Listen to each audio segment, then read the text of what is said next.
harapan saya kepada para generasi milenial dan generasi zilenial untuk tidak ragu masuk di partai politik. Ketika mau perubahan harus bergabung di partai politik karena di partai politik adalah salah satu langkah kita dalam mengupayakan perubahan. Jadi nggak usah ragu, ayo bergabung untuk kebaikan bangsa dan negara kita.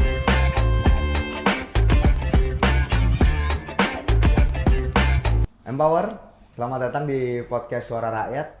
Kali ini sama saya Vanhar dan gini, kamu pasti sadar kalau akhir-akhir ini itu jagat perpolitikan isinya banyak kan anak-anak muda gitu kan.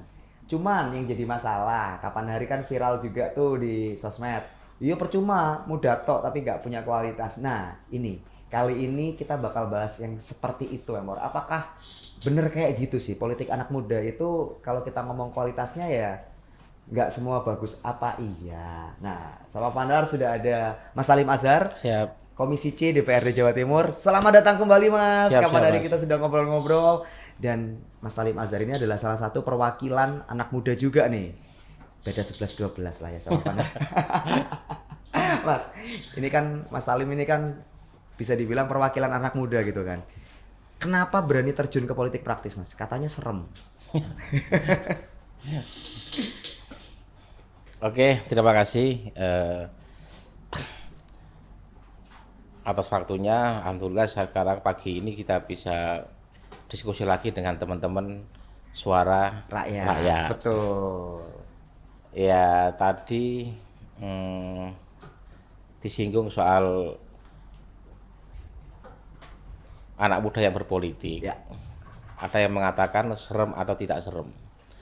Kalau menurut saya sih sebenarnya nggak serem, Nggak serem Mas? nggak serem. Oke. Justru malah baik menurut saya. Ah, Ya saya ini salah satu kader di politik yang termasuk kategori muda karena umur saya masih di bawah 40 tahun. masih anak muda. Masih Masih anak masuk muda. pemuda. Masih masuk pemuda. Betul. Nah, sedangkan saya itu masuk di politik sebenarnya udah cukup lama, udah semenjak tahun berapa ya? Saya di politik itu semenjak tahun 2011. Wow. Masih 30-an, belum 30 loh. Belum. Kok Bahkan berani, Mas? masih sekitar 23 kalau nggak salah itu. Wih. 23 atau 22 gitu kan.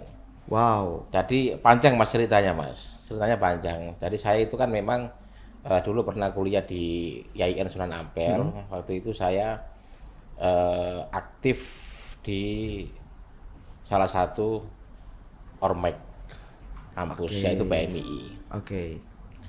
Nah, semenjak saya masuk di kampus itu saya memang punya hobi berorganisasi kan. Sejak dulu di MTS, sejak dulu di MA memang saya senang berorganisasi. Oke. Nah, ketika saya masuk di IAIN waktu itu, saya menemukan wah kayaknya saya harus ikut PMII itu kan. Satu karena saya dari orang NU, terus PMII juga salah satu antar punya NU waktu itu, saya bergabung sama PMII. Nah, ketika saya masuk di situ, saya serius Mas. Serius gimana nih maksudnya, Mas? Teman-teman saya itu tahu semua bahwa saya ketika belajar di PMI itu bukan hanya sekedar ikut-ikutan, Oh. tapi totalitasku sangat luar biasa waktu itu. Iya. Bukan cuman keren-kerenan berarti ya? Bukan, saya benar-benar serius dan menikmati dan saya belajar dengan sungguh-sungguh Oke. ketika saya di PMI. Jadi ketika itu terus saya masuk diklat ada namanya apa-apa PKD terus di tahun 2007 itu saya dikasih tanggung jawab sebagai ketua rayon. Wow. Ketua rayon itu sekelas ketua PMI di tingkatan fakultas. Oke, itu udah sesuatu tapi Mas. Iya. Udah luar biasa banget loh itu. Iya, jadi memang ya sebelum ditunjuk sebagai ketua rayon memang saya di beberapa event itu disuruh handle kayak apa PKD bersama saya disuruh handle. Itu karena saya serius banget waktu itu. Jadi ketika pemilihan rayon itu saya menang secara aklamasi karena semuanya teman-teman percaya ke saya kan gitu. Nah, 2007 terus setelah itu di 2010 ada kontestasi pemilihan PCPMI Surabaya. Nah, kebetulan saya waktu itu ikut mencalonkan diri sebagai kandidat PJ PMI Surabaya. Pemilihannya di Pasuruan waktu itu dan alhamdulillah menang. Wow, terhitung cepat loh itu Mas. Iya, dari 2007 saya ketua rayon, Iya. 2009 itu saya masuk di ketua kaderisasi PJ PMI Surabaya. 2010 saya mencalonkan diri sebagai ketua umum PJ PMI Surabaya, terus saya terpilih. Nah, kalau PMI di Surabaya itu kan skupnya agak luas karena melibatkan banyak kampus kan. Betul. Nah, sekarang itu kalau nggak salah sudah hampir ada 18 kampus atau 19 kampus Wih. yang berafiliasi dengan PMI. Nah, sisa akhir masa jabatan saya di 2000 di Ketua Umum PMI Surabaya itu dari sekitar 2011 itu kan saya hampir selesai kan. Hampir selesai. Tiba-tiba ada salah satu elit PKB waktu itu manggil saya. Oke. Manggil saya di kantor DPW waktu itu, terus bilang, kamu habis ini mau kemana gitu kan. Tak bilang saya belum tahu. Nah, akhirnya dia menawarkan ini di PKB kebetulan ada namanya Banom Baru. Banom Baru namanya Gerakan Mahasiswa Satu Bangsa, Mahasaba. Nah, kalau kamu mau, iki cekelen atau handelen Jawa Timur gitu kan. Wih, langsung Jawa Timur. Langsung, iya. Wih, sakar sih. Semangat sih. Jadi setelah itu terus setelah saya selesai kepengurusan di PJMU Surabaya, terus saya aktif di tanggung jawab masuk di partai sebagai ketua Banom PKB Kemasapa Jawa Timur. Oke, jadi itu awal mulanya masuk ke politik Ya. praktis Mas ya. Iya. Wih, itu Ya, fast saya track ya. mungkin waktu itu mungkin orang-orang tahu lah ketika saya di PMI bagaimana itu kan. Dan akhirnya ketika saya hampir selesai terus ada saya bergabung. Dikasih kesempatan waktu itu ketua Kemasapa Jawa Timur. Nah, setelah itu sampai 2015 di Jawa Timur saya memegang Kemasapa itu. Saya sudah saya juga waktu itu serius sama ketika saya di PMI-nya gitu kan. Saya bentuk seluruh DPC, saya adakan kumpulkan seluruh DPC beberapa kali event itu kan, masa konsolidasi, artinya itu terhitung sukses. Jadi di mata beberapa para pembina ke masa waktu itu, Jatim itu paling bagus. Wow, luar biasa. Pertama kali padahal itu. Pertama kali. Iya. Karena strukturnya rapi, terus gerakannya ada, kegiatannya ada, maka dianggap bagus waktu itu sama beberapa pembina di pusat itu kan. Wah, ini berarti kalau dengar ceritanya Mas Salim nih ya, Mbak War ya, nggak pernah ada masa di mana diremehkan. Katanya, ini katanya Mas ya, banyak anak-anak muda yang masuk ke politik itu mereka malah diremehkan. Mereka tidak dipandang sebagai aset, tapi malah dipandang sebagai token. Habis ganti. Berarti kalau di ceritanya Mas Salim tidak pernah ada di fase yang seperti itu, Mas ya? Saya nggak pernah dalam fase itu. Tapi biasanya kalau di politik itu kan ketika ada anak muda yang terlalu kenceng, terus banyak yang mengajar. Ah, Nah, jelas. Itu masalah lain tuh. Nah, kalau itu mungkin saya berapa kali mengalami. Ya. Untungnya mental saya sudah kebangun soal itu kan. Jadi menurut saya keberadaan saya itu di partai lumayan dianggap. Mewarnai ya? Ya, lumayan dianggap meskipun saya juga punya beberapa kekurangan. Itu ketika kan punya idealisme nih Mas Salim.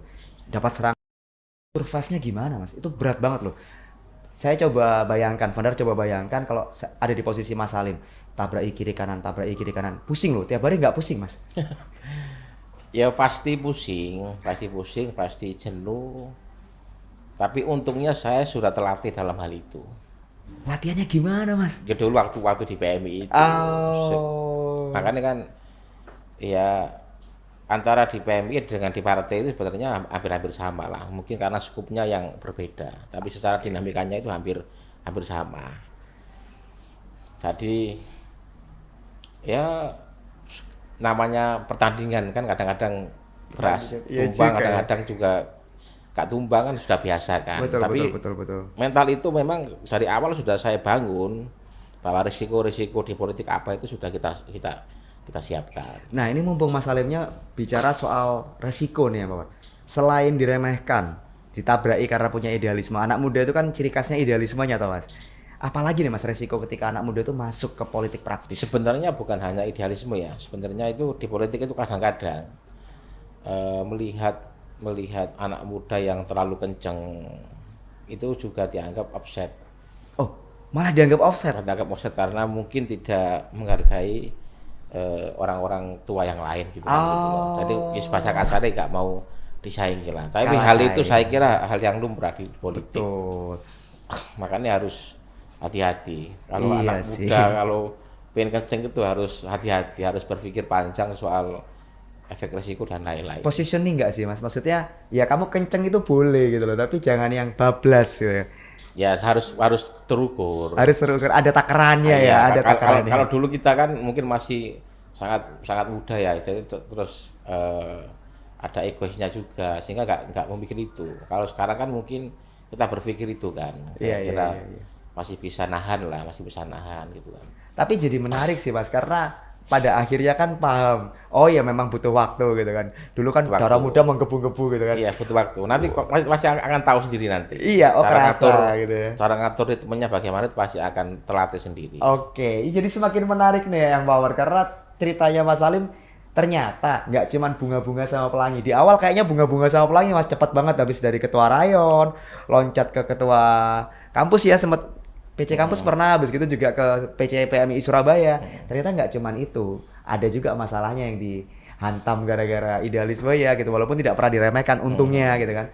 Kamu jangan kemana-mana deh Power, Fadar masih pengen banyak kulik soal posisi anak muda di politik praktis sama Mas Salim Azhar. Tetap di episode ini di podcast Suara Rakyat.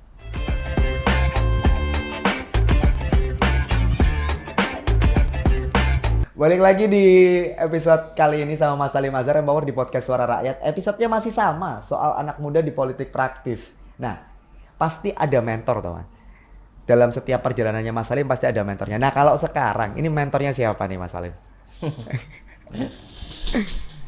Ya sebenarnya kalau mentor banyak mas, kalau mentor banyak karena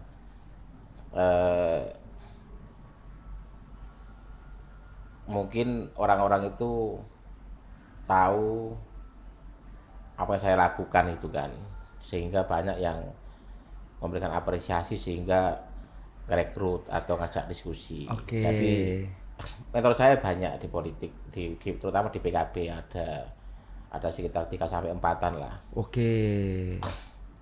Dan rata-rata sukses semua orang ya. Wow, ya memang kalau orang-orang itu yang sukses-sukses itu ngelihat orang yang gercep, yang mau berusaha, yang punya Iya. kualitas pasti akan langsung, ayo tak ajari gitu ya. Dan Mas Salim kebetulan berhasil menjadi sosok yang seperti itu, luar biasa loh Mas. Iya. Tapi kan pasti tantangan kan pasti ada tuh Mas. Tantangan politik lah ya kalau kita bilang di internal partai lah, itu kan pasti ada tuh. Itu pasti ada. Jadi kembali ke mentor dulu ya. Saya kan tadi belum selesai cerita soal selesai saya di Ketua Kemasyarakatan Jawa Timur itu Ya. kan 2015 selesai ya. Setelah itu saya hijrah ke Jakarta. Pindah ke Jakarta. Ke Jakarta. Wow. Pindah ke Jakarta itu sekitar selama 10 tahun. Nah, di Jakarta saya juga aktif di Banom PKB yang Kemasyarakatan itu. Oh, masuk ke DPP malah. Iya. Wow. namanya. Tadi 2015 sampai 2019 itu saya jadi wakil ketua. Hah? Terus 2020 sampai sekarang ini saya bendahara umum. Jadi posisi sekarang ini saya masih sebagai bendahara umum Banom PKB yang ada di Jakarta, namanya Wih. Mas Sabah. Belum selesai, kayaknya tahun ini baru selesai. Oke. Nah, setelah saya proses di Jakarta selama 10 tahun, tiba-tiba ada kontestasi politik kan di 2004 kemarin.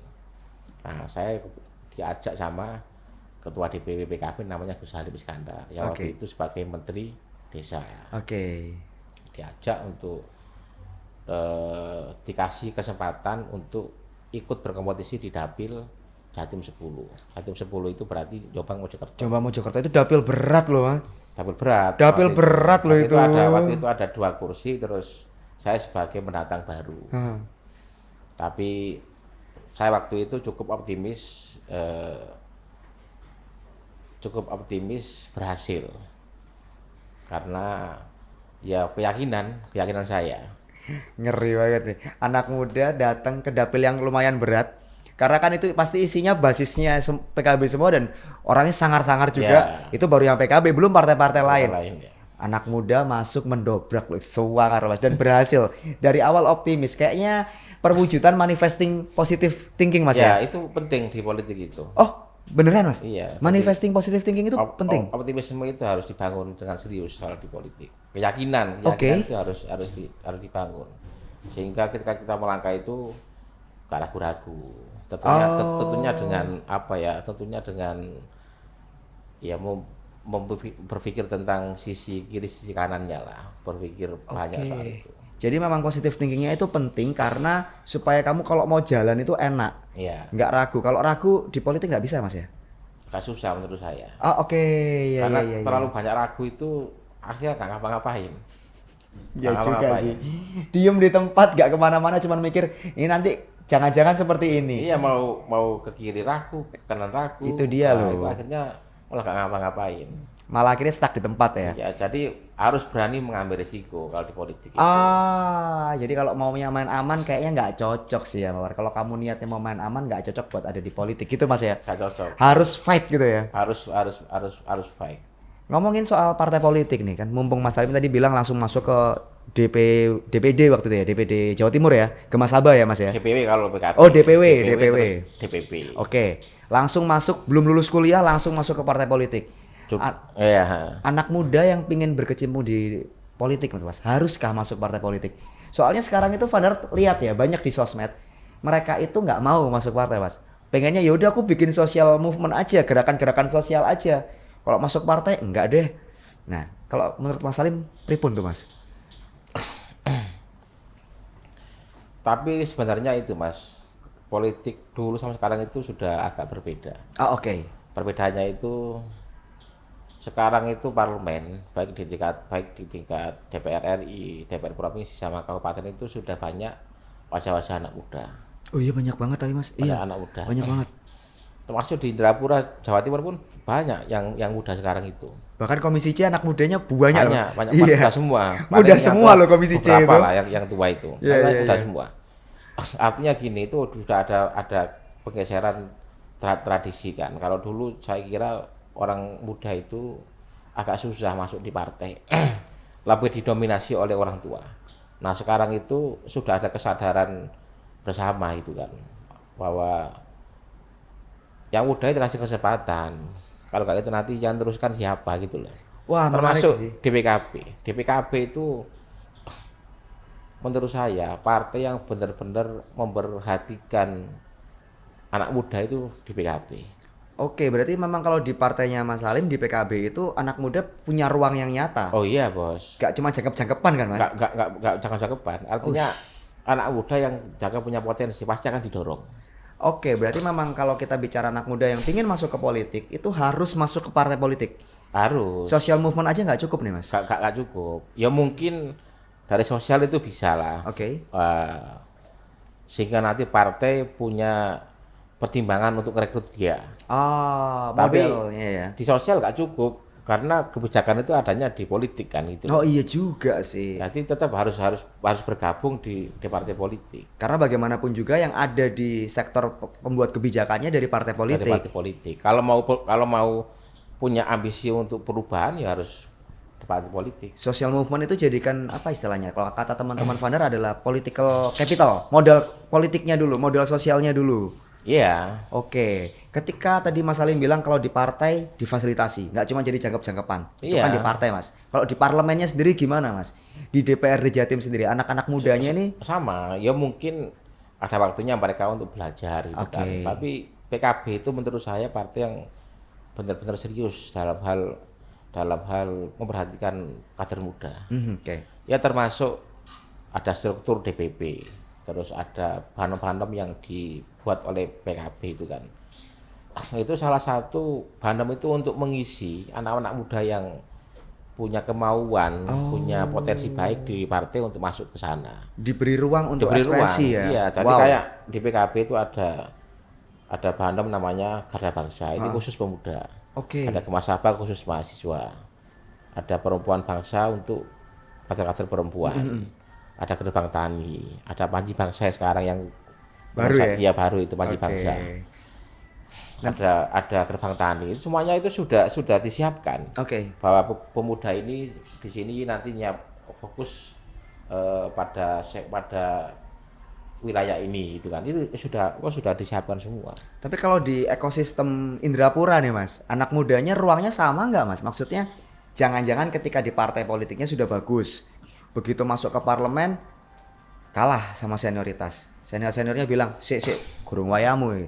Kalau bicara kebijakan nanti dulu." Apakah di legislatifnya juga? Enggak lah, kalau soal kebijakan tetap dibahas bersama. Kalau soal kebijakan nggak bisa sepihak. Ya cuman ada ya gini. Kalau soal itu mungkin faktor kemampuan ya dan pengalaman kan. Karena yang baru masuk itu kan belum tentu dia menguasai soal legislasi dan lain-lain kan. Betul. Jadi mereka juga butuh tahapan untuk belajar ke situ. Nah mungkin disitulah sehingga partai itu mempercayakan kepada orang-orang yang lama, yang kompeten dalam hal regulasinya berjalan. Ini jadi menarik sih. Tapi di situ kan yang muda juga dikasih kesempatan untuk belajar, untuk belajar berproses kan. Caranya ini bagaimana itu juga dikasih kesempatan. Nggak terus ditinggal itu enggak. Nah disitulah namanya ruang kaderisasi. Jadi nggak cuman anak muda terus dilepas liar, enggak. Tapi mereka dibimbing. Kayaknya ini yang mengubah pola pengalamannya Mas Salim sepanjang itu, yang mengubah nggak lagi tabrak-tabrak gitu Mas ya. Nggak lagi idealismenya kenceng tapi kayak ya tahu takarannya. Apakah momen-momen seperti itu Mas Salim di politik itu? Ya gini Mas, kalau soal tabrak menabrak itu kan sesuatu yang berbeda, sesuatu yang berbeda kan gitu loh. Kadang antara satu orang dengan yang lain itu nggak suka atau punya masalah yang belum selesai, sehingga itu berdampak ngefek tabrak menabrak itu tadi gitu loh. Jadi enggak, sebenarnya kalau soal kaderisasi ya, memberikan ruang untuk belajar itu sudah ada, termasuk di Indrapura. Jadi fraksi itu kan wajib menempatkan kadernya di masing-masing komisi. Wajib ya? Wajib. Harus dipecah, ya, nggak boleh ngumpul. Nggak boleh ngumpul, sesuai dengan kesepakatan bersama. Bahwa komisi ini siapa ketuanya itu komisi kompromi kan itu kan. Nah di situ partai juga sudah mulai melihat kan, oh anak ini potensinya di sini komisi ini, anak ini di komisi ini, kan sudah dilihat secara kapasitas masing-masing. Nah disitulah partai mendistribusikan kadernya ke masing-masing komisi supaya rata, utuh, kaderisasinya dapat, pengalamannya utuh gitu Mas ya. Nah ketika kita bicara anak muda dan di politik praktis nih Mas Salim, biasanya kalau anak muda itu kan masih takut, dalam tanda petik ada banyak yang takut kehilangan posisi. Akhirnya dampaknya adalah apa kata elit partai, diain lupa sama konstituennya.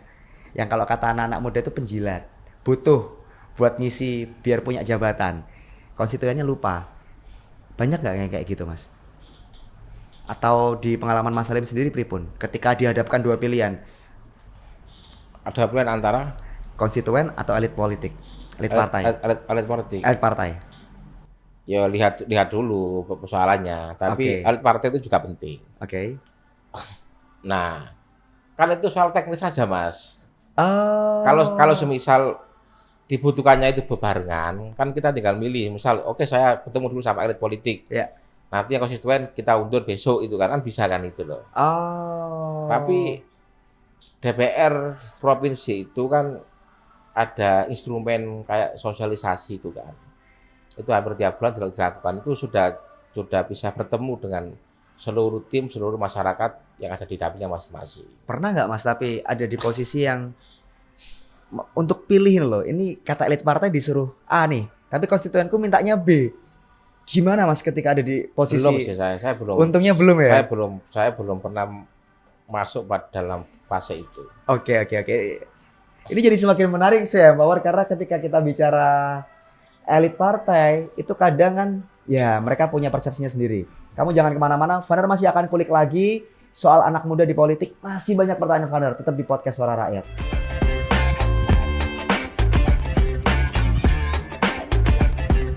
Balik lagi di podcast Suara Rakyat Empower, masih sama Vanhar, ada Mas Salim juga. Mas, tadi kan kita sudah sedikit cerita soal historinya Mas Salim ya kan. Tapi gini, masalahnya anak-anak muda sekarang itu apatis sama politik. Faktornya banyak, Mas. Gimana caranya supaya mereka itu bisa tetap relevan di dunia politik ketika mereka sendiri apatis?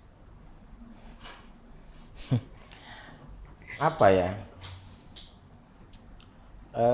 Mungkin mereka belum memahami aja, belum memahami sehingga masih ragu-ragu lah, masih ragu-ragu. Kadang-kadang gini, ada sedikit pemberitaan yang kurang bagus di masalah politik itu kan. Sering, Mas. Nah, itu pasti diolah terus gitu loh kan. Iya, Seolah-olah bahwa politik itu nggak ada baiknya. Politik itu nggak ada bagusnya. Mereka itu salah sebenarnya. Oke. Karena yang merumuskan undang-undang atau yang bisa merumuskan perda itu kan DPR. Iya loh, itu bener loh. Nah, itu nggak dilihat sama masyarakat itu loh. Oke. Atau mungkin belum tahu. Nah, ketika kita sudah bisa membuat atau menghasilkan sesuatu produk legislasi yang bagus, itu kan nggak mungkin juga diapresiasi. Giliran salah dikit, waduh ceritanya panjang loh. Artinya ada framing yang kurang bagus menurut saya soal politik itu kan. Nah, disitulah sehingga anak-anak muda itu ragu. Oke. Bener tak kira-kira saya di politik itu akan baik gitu kan? Itu dia, banyak pertanyaan seperti itu banyak banget Mas. Di Instagram, di TikTok banyak banget. Iya. Iya. Makanya kan harus dicoba, masuk dulu, setelah itu tahu apa itu baru bisa menjustifikasi atau menilai kira-kira seperti apa di politik itu. Kadang juga ketika dianya itu sudah pengen maju Mas. Misalkan ada satu orang anak muda bagus nih ya, dia punya social movement yang bagus, punya gerakan sosial yang bagus. Dia sadar itu Mas, dia masuk ke politik. Yang ngebully itu teman-temannya Mas. Kamu itu loh udah bener-bener punya gerakan sosial A, B, C, D lah, kok masuk partai? Dibully malah sama teman-temannya. Gimana kalau kayak gitu Mas? Ya, biasa.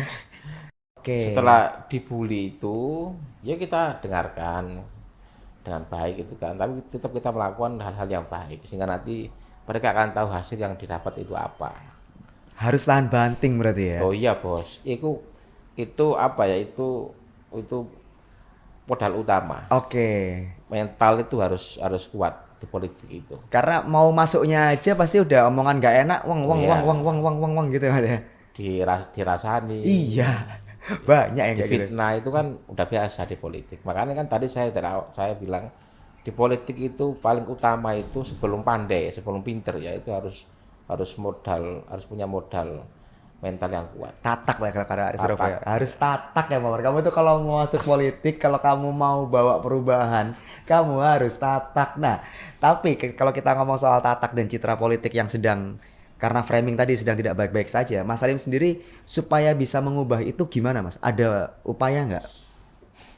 Atau malah dibiarin aja? Ya udah biarin, toh nanti juga hasil kerja saya yang akan bicara. Mas Salim lebih di posisi yang mana?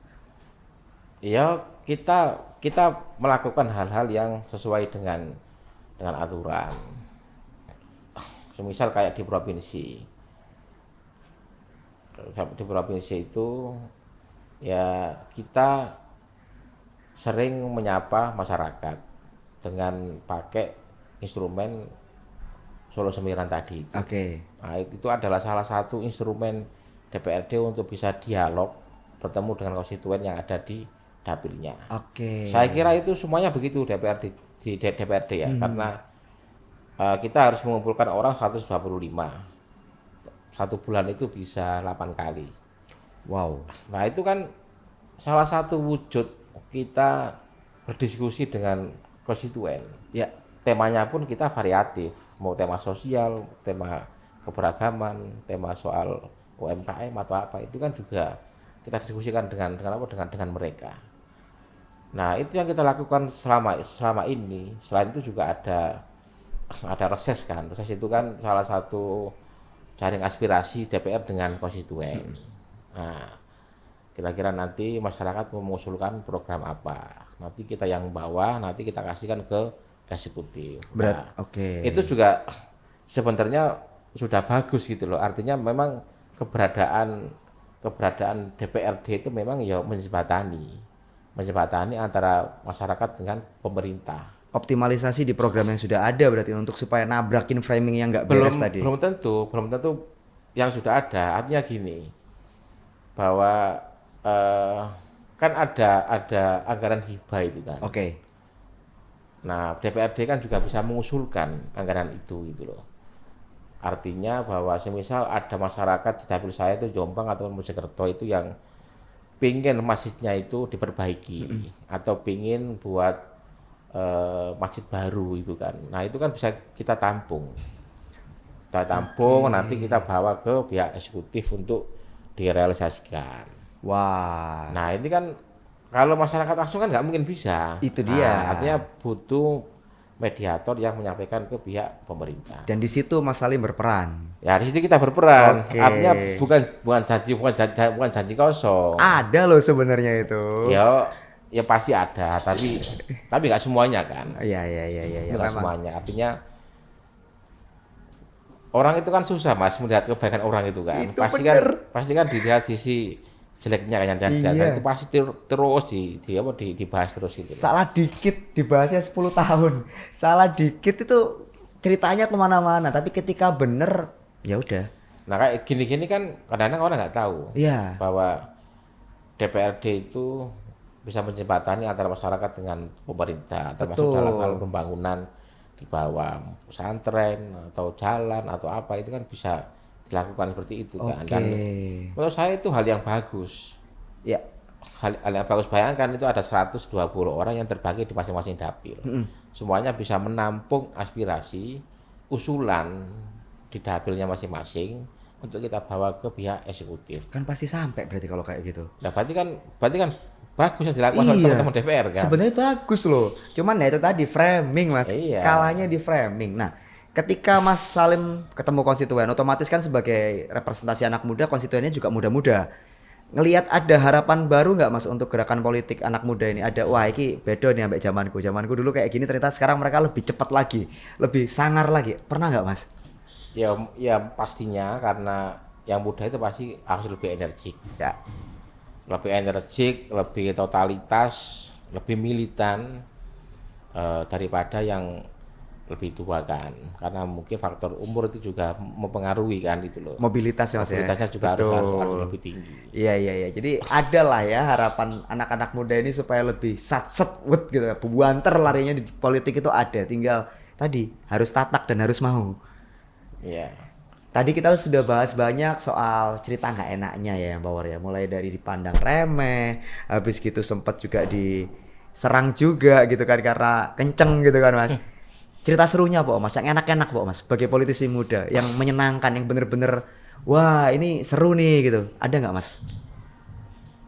Gini Mas, apapun itu ya, hari ini kan saya jadi anggota DPRD, itu harus saya syukuri. Karena itu juga kita peroleh dengan kerja keras yang luar biasa kan. Kontestasi pemilu 2024 ini kan juga nggak mudah gitu loh. Dan dari sekian orang itu, gak semua orang bisa berhasil terpilih sebagai anggota DPRD. Betul.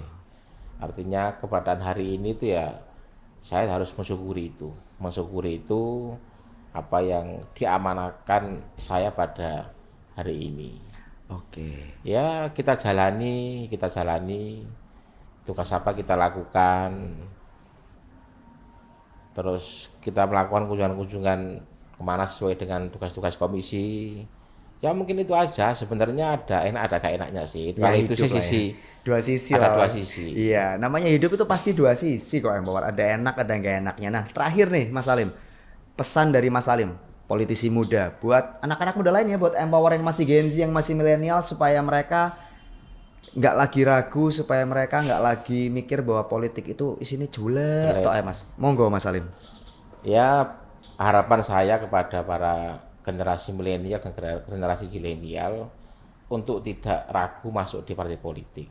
Ketika mau perubahan harus bergabung di partai politik, karena di partai politik adalah salah satu langkah kita dalam mengupayakan perubahan. Jadi nggak usah ragu, ayo bergabung untuk kebaikan bangsa dan negara kita. Nah, sepakat sih sama Mas Salim. Jadi gitu. Percuma kamu mengharapkan perubahan kalau kamu sendiri tidak mau jadi bagian dari perubahan itu. Karena prinsipnya gini, kalau cuma mau perubahan, akeh yang mau yang power. Tapi untuk benar-benar ikut terlibat supaya jadi bagian dari perubahan, wah itu yang susah Mas ya. Terima kasih loh Mas Salim. Ini benar-benar kasih insight baru buat Vandar dan harapan Vandar juga empower lain yang lagi nonton podcast Suara Rakyat. Politik itu nggak melulu janji kosong. Ada loh effortnya. Tapi untuk masuk ke situ, kamu yang muda-muda nggak boleh cuma diem. Kamu harus aksi nyata dan pesannya Mas Salim tadi dua Mas ya. Harus tatak sama harus mau gitu ya. Dua ini. Kamu mau tapi kamu nggak tatak, ya sebaiknya jangan. Berani dan tatak. Berani dan tatak ya. Berani dan tatak ini, berani sama tatak ini berarti kudu double ya Mawar. Kamu harus share deh. Episode ini tuh harus kamu share kemana-mana. Kenapa? Karena supaya makin banyak anak muda yang tahu dan nonton episode ini dan jadi ikut dari bagian perubahan. Gitu nggak sih Mas Salim? Oke. Sama juga wajib kamu like, kamu subscribe. Supaya apa? Supaya kamu bisa tahu kalau ada episode-episode podcast Suara Rakyat lainnya. Terima kasih anyway, Vandar pamit, Mas Salim pamit. Kita ketemu lagi di episode selanjutnya. Have a good day. Bye-bye.